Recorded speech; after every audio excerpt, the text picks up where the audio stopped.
Lesson 1. A 1 beginner. Understanding, simple. English. Today, we begin with something gentle, simple, and honest, discovering your English level through listening, speaking, and understanding. Imagine you are sitting in a calm classroom. The lights are soft, your notebook is open, and you can hear my voice clearly.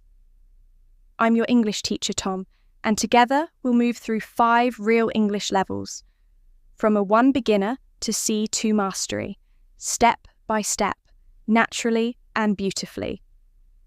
This first lesson is for beginners, for those who are just starting or coming back to English after a long time. Let's start with a short conversation between 2 speakers. They are meeting for the first time. A says, "Hello, what's your name?" B replies, "My name is Anna. What's your name?" A says, "I'm David. Nice to meet you." B answers, "Nice to meet you too. How are you?" A says, "I'm fine, thank you. And you?"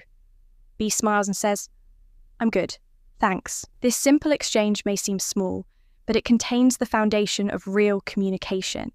Greeting, asking, responding, smiling, connecting. At A1, your goal is not to speak fast or sound perfect. Your goal is to be clear, polite, and comfortable using English in simple, everyday moments. Now, let's explore the meaning behind these lines. Hello is a universal greeting, short and friendly. What's your name uses the contraction what's, meaning what is. Notice how we say it smoothly. What's your name? Not, what is your name? This rhythm matters.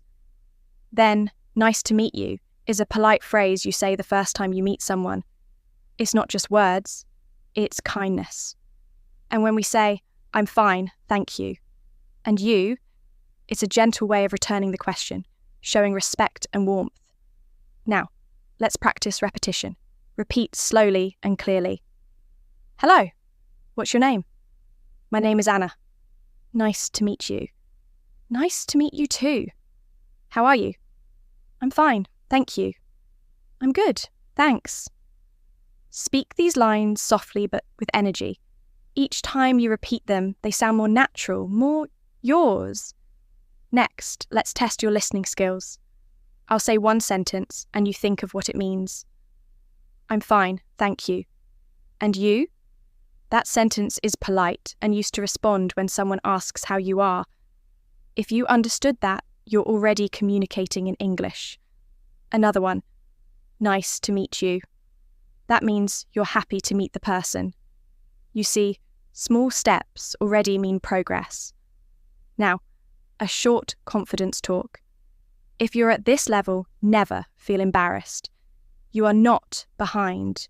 You are beginning something powerful.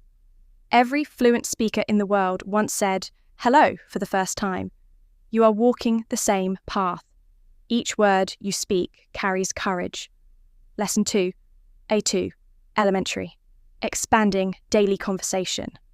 Now, let's move to A2, a step forward.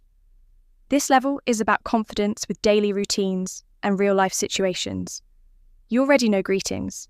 Now you learn to talk about your life, your work, your plans. Let's hear a short dialogue. A says, "What do you do?"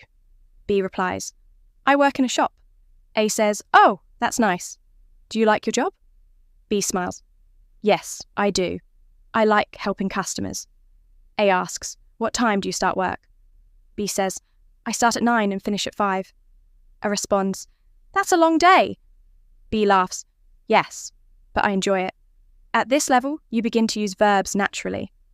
Work, start, finish, like. These words build your sentences. Notice how the conversation flows with small, simple connections. "Oh, that's nice. Do you like your job?" "Yes, I do." This is how natural English sounds. Now, explanation time.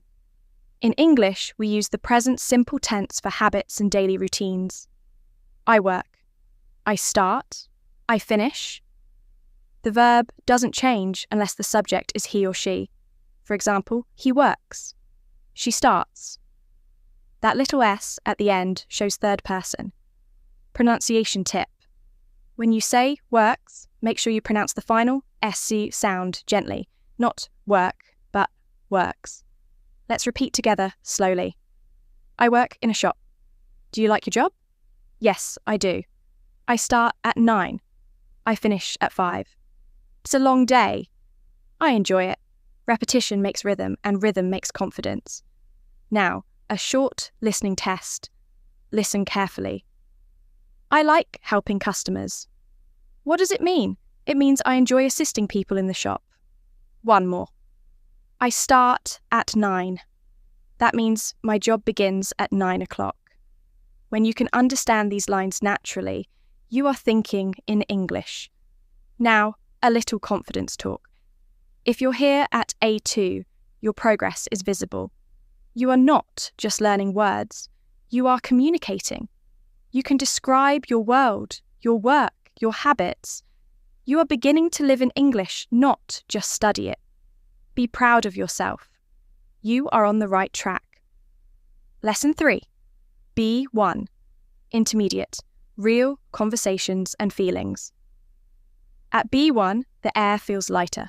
You can now hold longer conversations, express emotions, and understand people more deeply. Let's listen to a conversation between two friends talking about a trip. A says, "How was your weekend?" B replies, "It was great. I went to the countryside with my family." A says, "That sounds lovely. What did you do there?" B says, "We walked around, took pictures, and had a picnic by the river." A asks, "Wow, that sounds relaxing. Did you enjoy the food?" B smiles. "Yes, the food was delicious. Homemade sandwiches and fruit juice." Now, explanation time. You've just heard the past tense in use. Words like was, went, did, and had show that something happened in the past.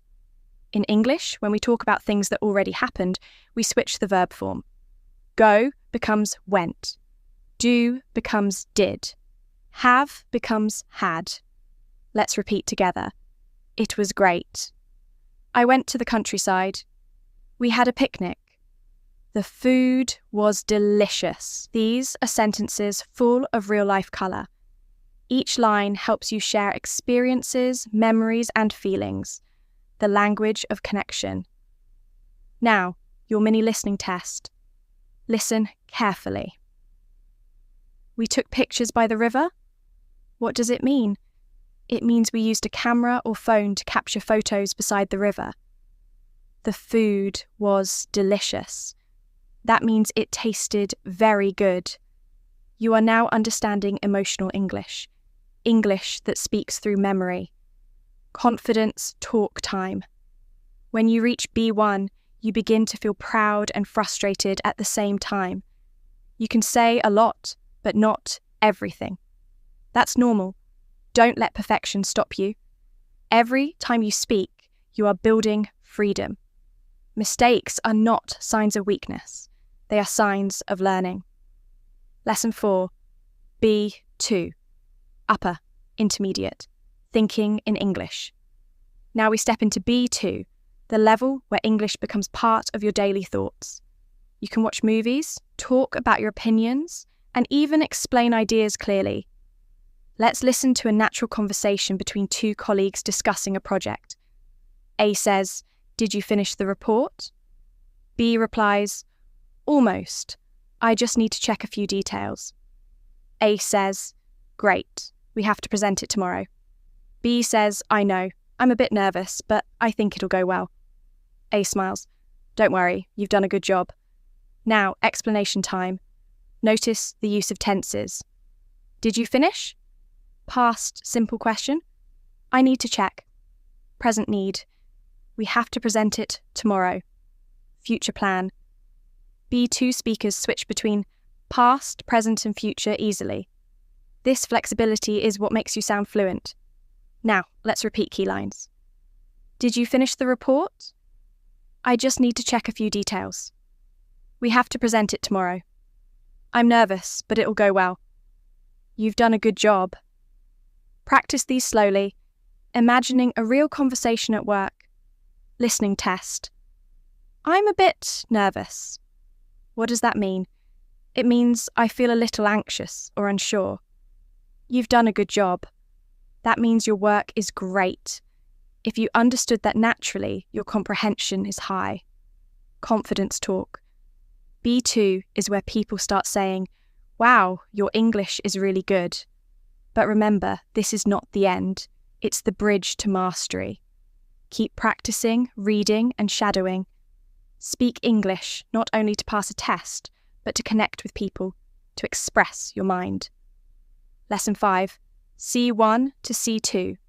Advanced confidence, living in English. Now we reach the final stage, the advanced levels, C1 and C2. Here, English is no longer something you learn, it's something you live. You understand humour, emotion, and complex ideas. You can switch between formal and casual English easily. Listen to a conversation between two friends discussing personal growth. A says, I've realised something important recently. B replies, really? What's that?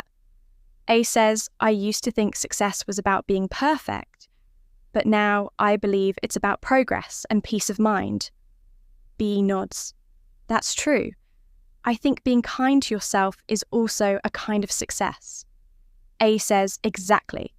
We spend so much time trying to impress others that we forget to care for ourselves. This is emotional, reflective English. You use expressions like, I've realised, I used to think, peace of mind. This shows advanced fluency, speaking through thought, not translation. Let's repeat. I've realised something important. I used to think success was about being perfect. Now I believe it's about progress.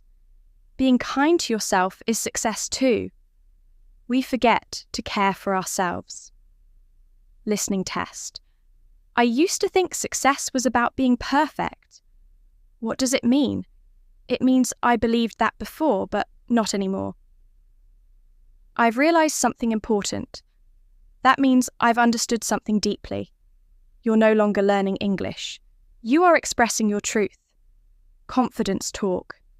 If you've reached this level, remember this. Fluency is not about speed. It's about comfort, clarity, and authenticity. Speak slowly, with care. Let your English carry your real personality. Now, as we end today's full English level journey, take a deep breath. Whether you are A1 or C2, your English story is beautiful. It's not about levels, it's about growth.